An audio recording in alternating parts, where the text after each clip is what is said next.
everyone, Teri Wellbrock here. Have some exciting announcements before we start the show, which is an amazing interview. Oh my gosh, one of my favorites so far. Such a great conversation. But for my exciting announcements. So I was invited onto another podcast recently, and in the invitation that had been sent to me, this person had listed that they were in the top 3% of podcasts on Listen Notes. So I thought, ooh, I'm going to pop over there and see where the Healing Place podcast ranks. And so Listen Notes has what they call a global ranking. And it said on there, when I pulled up the Healing Place podcast, this podcast is one of the top 2.5% most popular shows out of 2,820,473 podcasts globally, ranked by Listen Score. So I was so thrilled, I can't even stand it. So this show, thanks to you, amazing people who are listening and sharing and inviting others, is now in the 2.5% top out of 2.8 million shows globally. Wow. I can't even wrap my head around it. It's so amazing. And I love it so much. And again, I'm so grateful to you.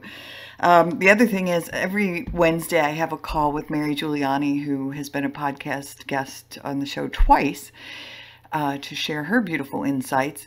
And she and I are both working on our books. And so we've been helping each other through. Well, she's also a coach. And so she's going to coach me on coaching. And so I'm going to be, over the next few episodes, offering a coupon code for all of you, and opening up to a very small select group. We're going to do a specialized coaching on trauma recovery.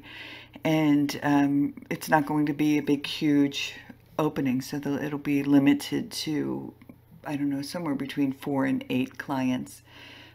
So if you're interested, be sure to keep checking out future episodes for that coupon code, so you can be one. I'll do a wait list or a sign up list too, if for those who don't make it in on the first round.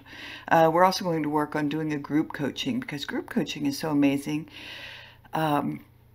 because it helps folks resonate with one another and support one another. And so you don't just have the one-on-one, but you have the support of others who are going through a similar journey as well, and can offer feedback to each other. So anyway, just some upcoming exciting things going on in the world of Teri Wellbrock and the Healing Place podcast. So all right, now for the show. Welcome, everybody, to the Healing Place podcast. And oh my gosh, my heart's so happy to have Stephanie Wray here today. We just had a little chat beforehand, and we realized, oh, we've been chatting for 25 minutes. I guess we should hit record and start the show. So I just want to read down this list really quick about Stephanie. She is a board certified art therapist, mental health counselor, expressive arts therapist, yoga teacher, educator, international speaker, and author. So welcome, Stephanie. Thank you. So happy to be here. I enjoed our pre-conversation as well. Yes, our pre-conversation. This one's going to be just as awesome. It is. So, totally. We're warmed up now. Right. So, and I had to tell you, and I just want to tell everybody else, we'll give Stephanie's contact information at the end of the show, but I had popped onto her website and immediately was drawn to, as so many of you know who listen to the show, angels are a big part of my life, and I have my angel paintings. If you're watching the video, you can see the one my sister painted for me, and it's an angel holding a heart. Well, Stephanie has one of her paintings is this beautiful angel with a heart right there. And so I said, I'm going to have to go and order that. And so, yes. Oh, what a beautifully talented artist. So, yeah. Anyway. Thank you so much. Yeah, absolutely. Funny that this happened. I don't know if you believe in synchronicities, but I have a feeling that you do. Yesterday, I had someone come to my Art Flow Lounge, and she presented on the power of visualization. But not only the power of just visualizing, but using the senses, right, to bring in that visualization. So sound, taste, smell, and then writing about it. It was very interesting. But yesterday, the thing that came up for me was about my art. And it was a whole thing about like me being in this gallery and all my paintings were there. And then this happens this morning, right? The first thing you talk to me about is my art. And so I'm finding it really, really interesting that was like last night. And then today you're like in her art, because that is the essence of who I am and how I started my healing journey. Yeah. Yes. And so can you talk to us just a little bit about one of the things you do is art therapy. So how does that work? What does it entail? So art therapy is under the umbrella, or is a mental health profession.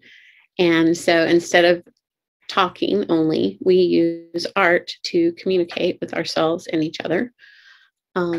We use something called the Expressive Therapies continuum, and we kind of can move on that continuum to access like more emotions using certain mediums, or if we need to contain that, we can use something different, right? So let's just say watercolors or colored pencils. And then there's all the reasons why. But basically, if you can make a mark on a piece of paper, you can become involved in art therapy. You do not have to be an artist. Our focus is on the process, not the product. So we don't care how it looks at the end. It's a way to tell your story without having to verbalize it, because some stories don't have words, like they happen too early in life, or we just can't get there. When you're working with an art therapist, we never tell you what your art means. You tell us what your art means. And sometimes you won't know right away. I mean, I have paintings that I've painted, because now that I am an art therapist, and I was not just an artist, but only an artist before, those two have fused for me. So my art is very process oriented, but then I have all the years of doing it. So a lot of times things do turn out good, right? Or what I enjoy visually. But I still do art that, comes out differently, that isn't something that I would show in a gallery or sell or something. So it's about rewriting the narrative. It's also a sense of play, which is really integral to healing. Like, I don't believe that I think that when you have a sense of play and you're working on yourself, especially with trauma, like if you have to have some kind of joy, some kind of play, some kind of, that, right? Where you're getting into your body, you're having sensory experiences. I just think that we really can't do the trauma work in isolation. And for a long time, that was the model, I believe. Like for me anyway, when I was in therapy, years of therapy, there really wasn't a lot of discussion about that. And that's how I started doing art in therapy, but not with an art therapist. So that was kind of interesting. Oh my gosh. Again, another one of those synchronistic moments, because I had started back to EMDR in the last few weeks. And one of the things we talked about was integrating play into, and just to steer off that for just 1 second, one of my issues that was arising was this bubbling to the surface of fear of open spaces. And I live on a beach, and I love the beach and being out there. And so I was like, oh my gosh, I don't want to be afraid of the beach in this big wide open space. And so anyway, we did the session, and it went back to an incident in childhood of soccer at 9 years old, where my parents were making fun of me jokingly, I put in quotations, of the way I ran.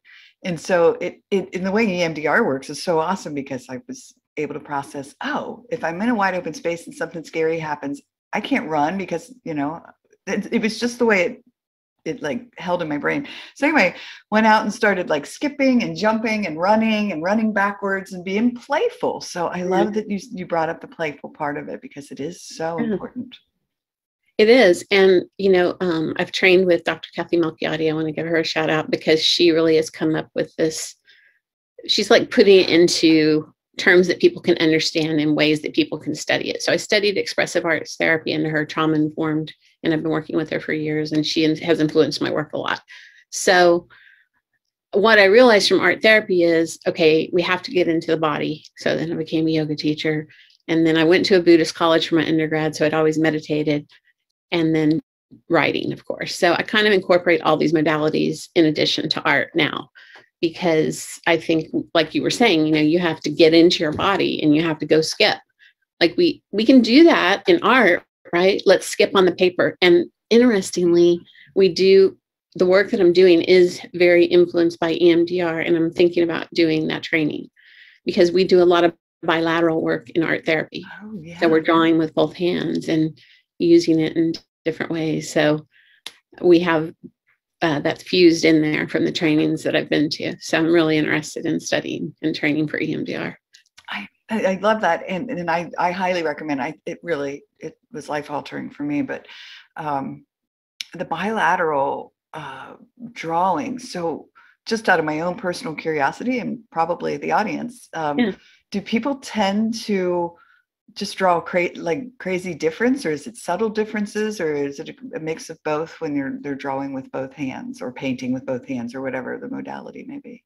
So it's interesting. Dr. Elizabeth Warson introduced this to me, and she does equine work encompassed with EMDR and expressive arts. I'm training with her, and we also have a course. So I'm learning how to work like this. But one of the things that you learn, like bilateral drawing came out of occupational therapy. And it really was about working with the vestibular system, right? So balance, that kind of thing. And so what I find when I'm working with people moving with both hands is that people really start to learn, like, can they move their hands at the same time? You know, is there a leader? Is there a follower? I've done this before in groups, and there'll be someone who cannot do it. And it scares them a little bit, right? Right. So, and there's different ways we do it. We do it in the air without art materials. We do it on big pieces of paper using the whole wall. We do it on little pieces of paper. So it's kind of mirroring environments, right? Like, how do we respond? Like you saying, you know, you had this fear when you were in a big open space. I wonder what would have happened if she would have put up a big piece of butcher paper. How would you have drawn? Would you have gone like this? Or would you have automatically been able to take up the whole space, right? So I think they're mirrors for each other. I'm answering your question. But yeah, most people with the bilateral movement, they'll start to move their bodies a lot of times in rhythm. So I'm thinking about a certain flow, like a infinity symbol is one that we do. And you'll see people moving their bodies. Plus we'll add music sometimes to kind of evoke moods. So it's very interesting. It's very interesting. Oh, I'm intrigued. And it's just so crazy to me and awesome, and just such an awesome level when you talked about it. And I was thinking about being in a car, and we were in this big open space, headed to Charleston. And I tend to want to close in on myself. And so when you were talking about it in my head, I'm not kidding, I was drawing these very tiny little circles, but they were small, like I was closing in on it. Oh. Yeah, so that's something you could even do. You don't even really have to have paper. It's kind of more fun, and then you get different art materials and things like that. Like chalk pastels are the best for this, but some people don't like the messiness of them, so choose your own. But that's even something you could practice. Like I remember one time I had to take one of those really intense board tests, a licensure test, and I literally was sitting in the testing center. If you haven't ever taken one of those, it's really tight security. Like you can't bring food, you can't bring a purse, all the things. And I'm sitting there in this waiting room, literally doing my hands. I was doing bilateral work to calm myself down. And it was like, I'm like, really, you should do it with me. Right. Let's all do it. Yeah. And so I use it, even if it looks weird. And tapping, right? Oh my God. So I'm way into meditating, and it's just really helped me through all of this healing journey over these past few years. And one of the things that's been coming up probably in the last 6 months is when I'm in a pretty good meditative state and doing it, I am finding myself following this infinity, and sometimes I feel my head doing this. And so hearing you talk about it, I'm just loving it, because I said to myself, well, I must be needing this for some reason. Maybe it's like a self-soothing thing. Like, what is this? Yeah. Interesting, right? Yeah. Oh my gosh, it's so cool. Oh, anyway. So yoga, let's turn into that a little bit. We haven't really touched upon that in quite a while on this show. Is there a particular practice that you teach, or do you just recommend more? It's for just the breathing and the re-regulating of the system? So I'm trained in Hatha yoga. I actually yesterday just finished my 300 hours. So now I'm a 500-hour registered yoga teacher. I just keep I like to learn, it really is about the learning for me. And I feel like one of the ways I refer to myself, and I hope it's not demeaning, I don't mean it that way, is I am like the person you come to. Like, if you think you can't do art, you need to come to me. If you think you can't do yoga, come to me. If you're terrified of meditating, I'm your girl. Because what I do is I break things down. I call it the 1-inch square, which I got from Anne Lamont. She has a thing that's start with a 1-inch square. And I've always used this since like the 90s to get myself started with things. And so all what I teach is, yes, like the yogic is breathing, yoga is meditation, yoga is the asanas. It's a lifestyle, right? When you really break it down, yogi lifestyle, it's a lifestyle. So, but what I do is I teach beginners. And my goal is sometimes it is just breathing, and that is yoga. I do have flows, like I'll make 10-minute flows in my art flow lounge, 10-minute art, 10-minute yoga, 3-minute meditation, 2-minute writing thing. Because, a lot of times people talk about, I'm too busy, I can't fit these things in, I can't sit still, I can't focus, all the things, right?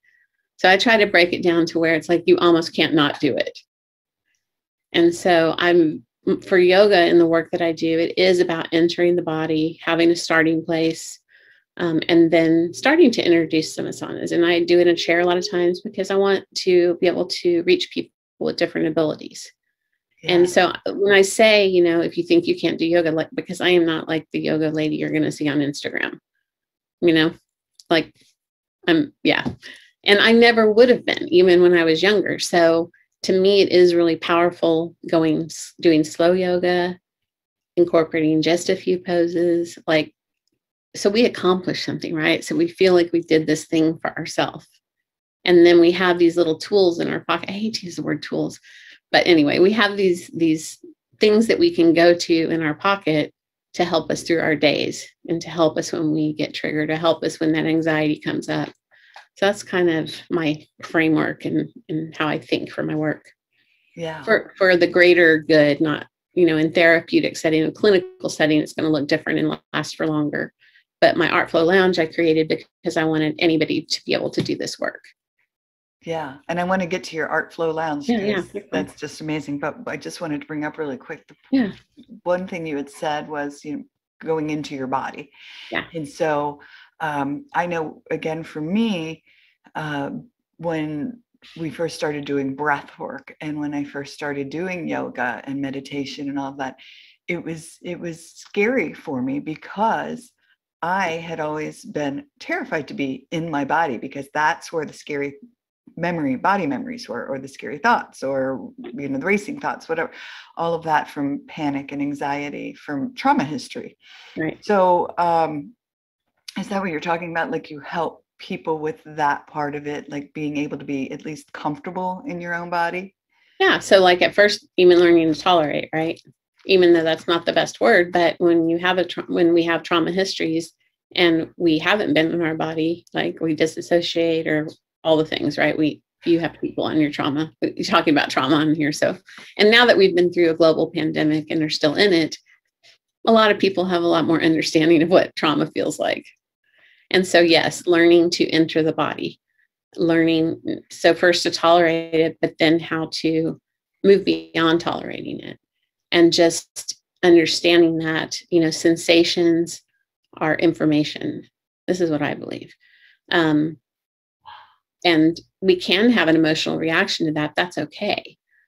But let's feel the sensation and try to understand, what is it telling us? Sometimes that sensation just wants to move out. And in expressive arts therapy, we would have all the things to allow that to happen. It might move out through breath. It might move out through a sound. It might move out through a song. It might move out through lines on a paper. So it's really, instead of just having to breathe and tolerate it, I work with people to find a way to move it out or move it around. It may not be something that needs to leave. It just needs to be reorganized, right? Yes. Well, and I just so resonate with that, because that curiosity part of it, like, what's this trying to tell me? What what lesson is to be had here? Or yeah, just being cognizant that, hey, it's here. And let's see where it goes. Right. Yeah. I can tell you for me when I started in therapy. So what happened is I had a fire when I was about 23 and I drove home from work and I lost everything I owned and I watched it burn. So that was super fun. And after that happened, I could not stop crying.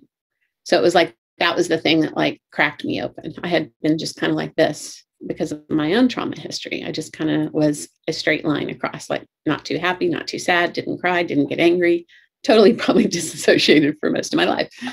And so after this, I couldn't stop crying. I moved to Boston, found a therapist. She was a movement therapist, but she had me start trying to draw my emotions because I couldn't even identify emotions. And so I started making the lines on paper. They ended up turning into like kind of bodies and figures. And so that was interesting. But that became my language. Then we took those drawings and I would like stack them up, the ones that I thought were alike, and then started to learn about emotions. So that was kind of what my entry point to using art was. Like I didn't grow up being an artist. Like some people came out of the womb drawing. That was not me. And I tell that story just so that people understand that you can do this work. If you can make marks on papers, you can do this work. And then sometimes amazing things come out of it, Yeah. Other than what the goal was to resolve your trauma, sometimes you find this passion for, decorating because you love color, or amazing things have happened for the people that I've worked with. Yeah. Yeah. Well, and again, I think it's so amazing that you just help people how you said you can just draw dashes, lines on a paper, because the first thing I was thinking was I totally couldn't do this because I suck at art. Like I'm so bad. Well, not like I can write mine is writing or photography, but if it comes to drawing, painting, whatever. But I love that idea that it doesn't really have to, it's not really, I almost said it's not really art, but it's like my expression, not some expectation of what it should be. Right. Because the first thing people normally think of with art is drawing or portraits or something like that. Right. And really that's mathematically based. You can actually learn how to do that if you want to learn proportion and things like that. So now some people naturally come out and they have a brain like that, right? They can see that, but most people have to learn how to draw, and it's based on math. So if you want to do that, you can go do that. But, then I think the interesting part is, who are you as a person when you express? And then art, to me, art, I guess, like if you're doing it as a profession to sell it or whatever, those two kind of merge, right? So you learn techniques and then learn who you are as an artist, and then that comes together. But what happens is a lot of times people that have their technical skills don't really ever have to develop that other part, right? Because what they make is relatable. People can see, oh, that's a tree, that's a this, right? And I have been friends, with so many artists and been in school with so many artists, and they struggle with that. Like, who am I? Where's my personality in this, right? And so I've worked with people like that as well to help them find their creative thing that makes their art theirs, rather than just the technical aspect of it. So that's an interesting thing that happens as well. Oh, yeah. And I totally understand that. And that if you're just doing what you've learned and not letting that emotional expression out. Yeah. All right. So let's go back to, I have menopause brain. What is it? So you have like an artist's room. What is it called? Oh, the Art Flow Lounge. Yes. Thanks. There it is. Yeah. That thing. I know. It sounds like a bar or something. I love it. No. Yeah. It can be whatever you want because it's virtually. Right now it's virtual, right? I started it I started in December, but I had the idea for it for a while. And basically it's an online membership site. It has its own dashboard. And within that dashboard are videos that I've recorded and guest speakers that we have come in the lounge. And they're broken down into sections of art, writing, meditation, and yoga. And I really built it, like I said earlier, for people that are busy, for people that maybe shy away from this a little bit because of whatever, like they can't keep their mind still, all the things that I hear as objections to doing these things. So I kind of catered it to overcoming those objections. Like, yes, you can do these things. And it's also for people who enjoy doing these things. There's a lot of art therapists in there, and artists and musicians, all different kinds of people. And you don't have to be any of those things, though. That was really my passion, because I feel like if I could reach more people and bring this to them, then more people get to do this. And to me, like, creation is really something that's basic in humans. But in a lot of ways, we've lost touch with it because of the society we live in. But it's interesting during the pandemic how many people started doing arty kind of things, right? Like, everybody was renovating, not everybody, but people were, fixing up their apartments or renovating their homes or cleaning out and becoming minimalist, or, they started gardens. So people really, it was so fascinating in this huge crisis. People walked towards expression. They walked towards creation. That's so powerful. So I really wanted to do this. And, I have people in there, like I have someone that's in the banking industry. And I was invited to do a corporate thing at her bank. And I call it an expressive arts experience. So for an hour and a half a month in the lounge, I do a live every single month. I have a guest speaker every month.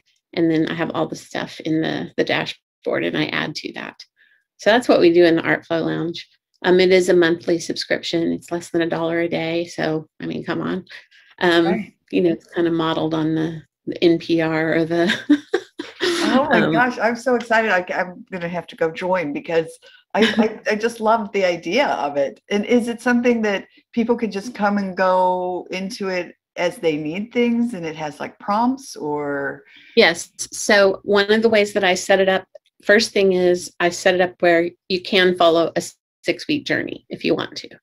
And within that 6-week journey in the dashboard, it has 4 things a week, but each of them are like 5 or 10 minutes. So basically you're looking at spending like 15 to 20 minutes, maybe 25 at the most, during 7 days, if you choose to do it that way. Some people need that. Like, what do I do? Okay, we'll do this. And that's how I began it. So, but those videos you can also just find individually and just pick one out and do it. So if you feel like doing 10 minutes of art, and a lot of the ones that I have in there now are very basic. Like, if someone has never used watercolors, this is the video. So it's kind of like a smorgasbord or an a la carte. So you can use it. You can use it as a full menu, or you can use it as a la carte. And then, as I guess inspired, I try to put at least 2 to 3 new videos in there a month. And, people give me feedback too on what they would like to learn, so I'm finding the balance. I'm looking for, we launched in December and did our founding members launch. I'm supposed to launch again in March, but I am open to accepting members because, I'm new and learning, and I need feedback, right? I need people to tell me what they need. I need people to tell me if they like this or don't like this. So that's kind of where I'm at with the membership now. Of course, I would love it to grow and all the things, right? Right. But I mean, it's really making a difference to people. And like I said, I'm being invited into their workplace. They would love it so much. They're like, oh, you think you could do this for our wellness program? And then, so I had like 21 people that work in the banking industry doing expressive arts. It was so cool. That is so cool. I mean, it's just fun. And it's so fun. And what happens is, a lot of times, like this group, a lot of the people in this group had not done art since childhood. Right. And they had these memories. Like, I had them come up with symbols, lines, or shapes. And after it got going, this one guy was like, oh, Lucky Charms. So he had this memory. Yeah. So it brings up, things. But a lot of times it brings up good childhood memories, right? Because normally we stop doing any kind of art around 11 because it's not offered in school anymore. You have to choose to take it. Before like grade 6, it's part of the curriculum in the United States anyway. In some places it's not. I was an art teacher in elementary, and I was the first art teacher they ever had in a small town in Texas. So anyway, so a lot of times it brings you right back to that.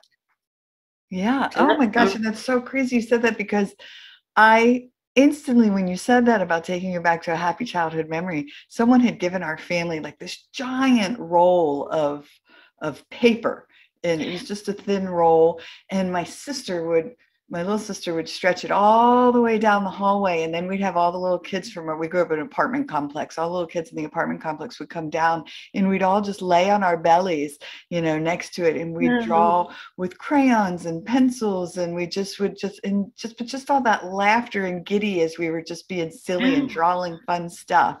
And what a fun, happy memory. Right? Yeah. Yeah, I mean, and I don't know what, for whatever reason, though, it really does usually lead back to some joy. Yeah.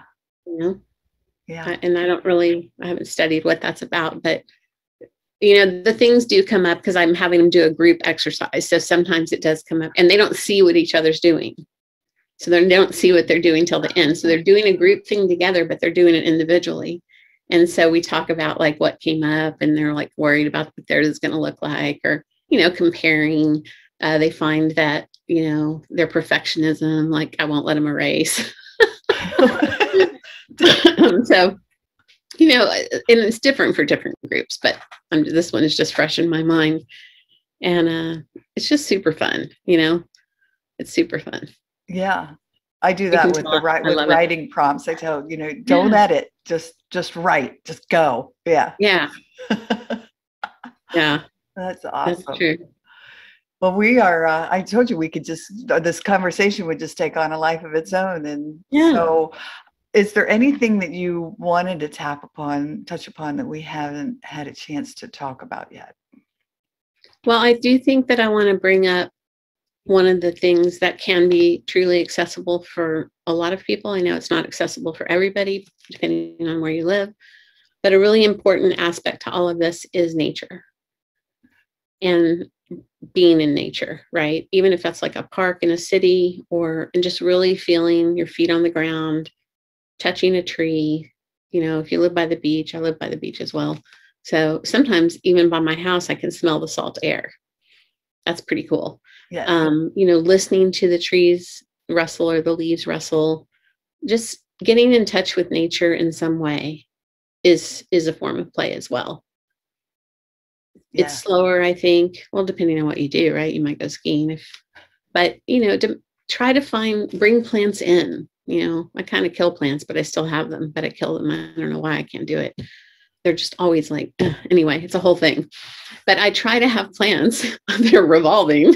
But like being in the water, if you're able to go swim. So there's something about being in touch. So I guess like it's related to being in touch with your senses. Yes. Oh, I was just going to say, it reminds me of that 5, 4, 3, 2, 1 mindfulness. It's very, I use nature for mindfulness practice every day. Okay. Yeah. And that's what it reminds me of, what you were talking about. Yeah. Yeah. So that's something. And just orienting to your space during the day. Like if you're working in front of a computer, like you just said, find 5 blue things in your space, find 3 green things, find 2, and just letting yourself move. Because sometimes we sit in front of our computers for hours, and don't ever look away, or only to go eat. So just, there's so many things we can incorporate into our day that are small little things that can make a huge impact to our physical, mental, and emotional health. And that's kind of my goal, is to help people with those 3 areas through the fun.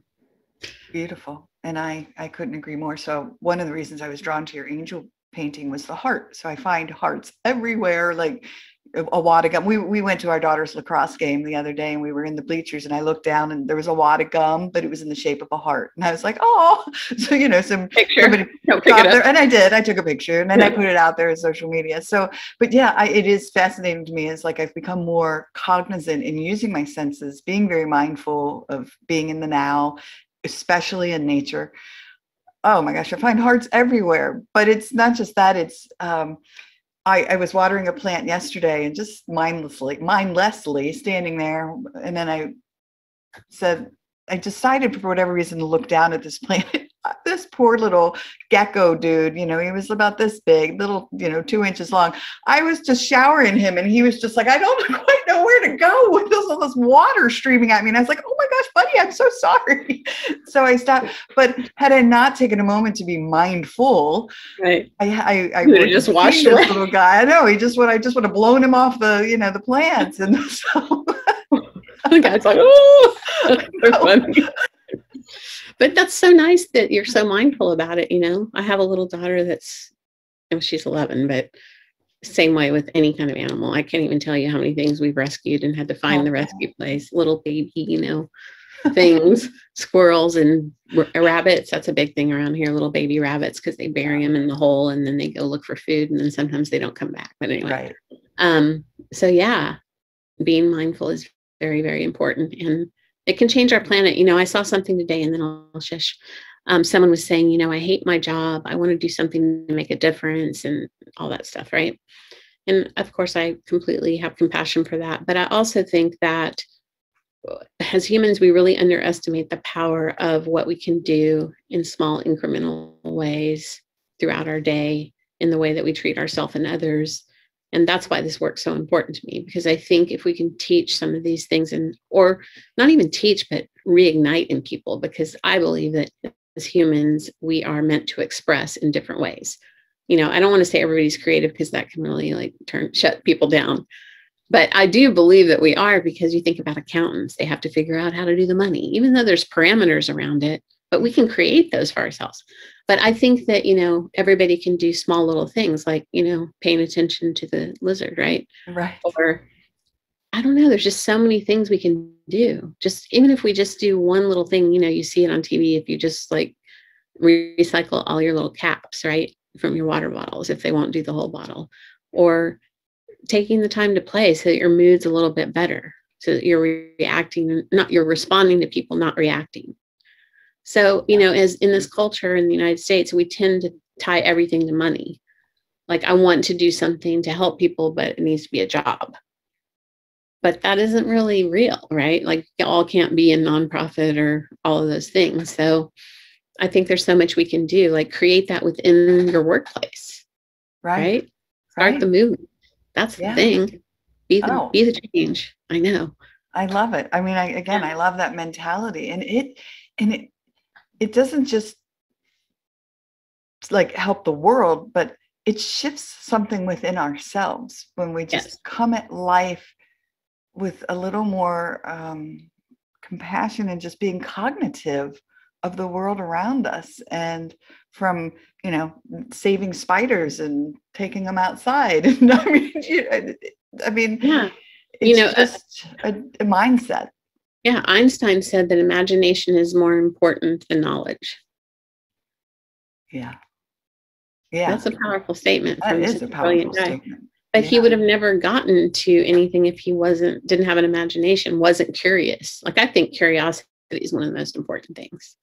When you're feeling dead inside, because we can all relate to that, I think, most people anyway, get curious, become Curious George. I'm older, so if you know that book, if not, you should look at it.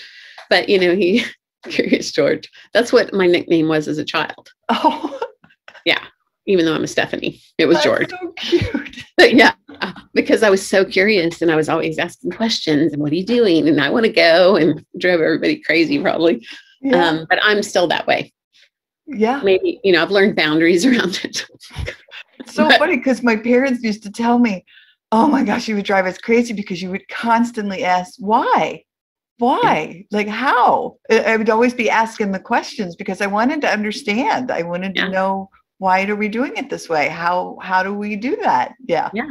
And I think that's what changes the world, right? Because we're not just following the status quo. We're not just always following the rules that someone made. That, rules need to change. Things need to change. And we're in a huge shift, and paradigms are shifting, and people can get into a lot of fear when that starts to happen. So these things that we've talked about today are ways to negate that, or, help regulate our nervous system, which it's all in there too. Right. Helping with that window of tolerance, helping managing the fight, flight, and freeze. I mean, we could talk for days. Yes, I know. We totally could.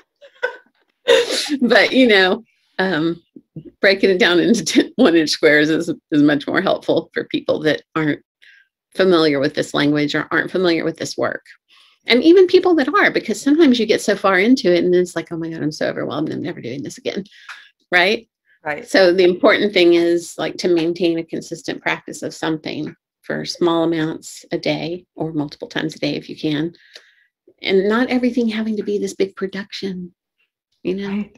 You can sit down for 7 minutes, take out a palette of watercolors that are $5 from Michael's or the dollar store and paint on some paper.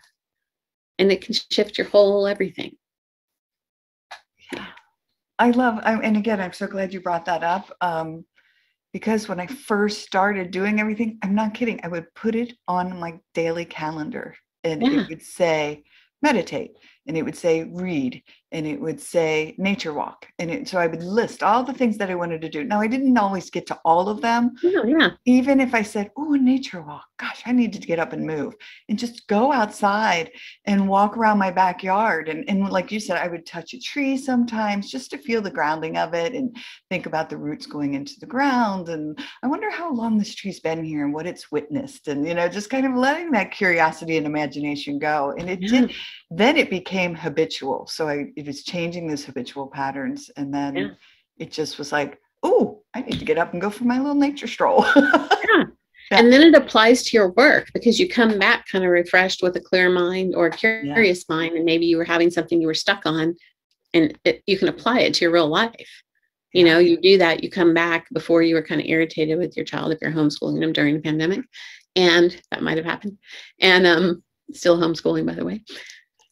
And, you have more patience, or you can put yourself in their shoes, like why they're kind of amped up or whatever it is, right?